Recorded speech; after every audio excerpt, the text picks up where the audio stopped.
Fudbaleri Doline su u Padini savladali u drugom kolu prve Južnobanatske lige jedinstvo Stević iz Kačareva 3:1, na poluvremenu bilo je 2:0. Prvi gol na meču postigao je Aleksandar Ilić u 16. minutu, na 2:0 u posljednjem minutu prvog dela povisio je Nedeljko Đorić. U 70. minutu je sa bele tačke gol dao na 3:0 Marko Kelečević, a u nadoknadi vremena su gosti smanjili na 3:1 autogolom Vladimira Kutaljeka. Delegat na meču bio je Aleksandar Kirkov iz Vršca. Iz ovog grada su došle i sudije. Glavni Blagoje Mijajlović i njegovi pomoćnici Saša Pavić i Veljko Gvozdenov. Dolina je igrala u sastavu Bujaković, Stojisavljević, Kutaljek, Matulja, Čižik, Kelečević, Đorić, Zemen, Ilić, Popović i Mitić. U drugom poluvremenu ušli su Paul, Babuhna i Plvan. Jedinstvo Stević iz Kačareva je počelo meč u sastavu Čučak, Tufekđić, Momčilović, Jačimovski, Nestorovski, Ivan Pešovski, Ilić, Okuka, Stefan Pešovski, Trajčevski, Krstevski. Rezerve Balnožan, Vlajin, Ajrulaj i Brković. Evo kako je video tok i ishod meča trener Doline Damjan Vidić. Kad sve saberem i oduzmem, moram da budem zadovoljan i rezultatom, a pogotovo požrtvovanjem igrača.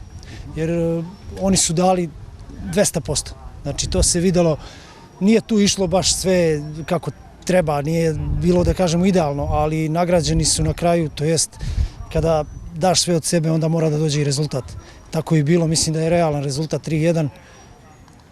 Taj penal, da li je bio, nije bio, posle se vratilo na drugoj strani sa tim golom isto, da li je ofsajd ili ne, tako da mislim da je rezultat realan i mislim da smo zasluženo došli do 3 boda. Već u sredu sledi meč u Jabuci sa Jugoslavijom. Vidić o ovom duelu u prvi plan ističe. Pa mi ćemo dati sve od sebe da napravimo što bolji rezultat, da se vratimo neporaženi. 2. septembra je utakmica sa Partizanom iz Uljme. Dva kluba su se u junu borila za ulazak u viši rang takmičenja preko baraža, ali je u oba sportska kolektiva došlo do puno odlazaka i dolazaka. Koliko znam, i ekipa iz Uljme je dosta promenila sastav. Tako da i ovdje ima kod nas dosta novih igrača i to su, ajde da kažemo, sad dve potpuno različite ekipe od onih u baražu. Vidjet ćemo, sigurno će biti dobra utakmica. Sad da prognoziram malo i nezahvalno, ali nadam se naravno što boljem rezultatu i pobjedi. Trener Vidić je zadovoljan trenutnim zdravstvenim biltenom u klubu, a odgovara i na pitanje o obavezi dolazaka na trening crveno-plavih.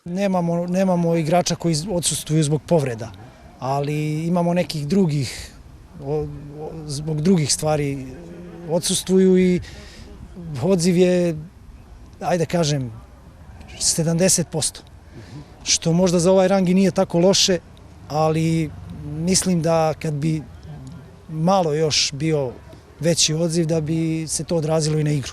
Ovako se to odražava jer ipak, da kažemo, amaterizam i to se sve na terenu vidi.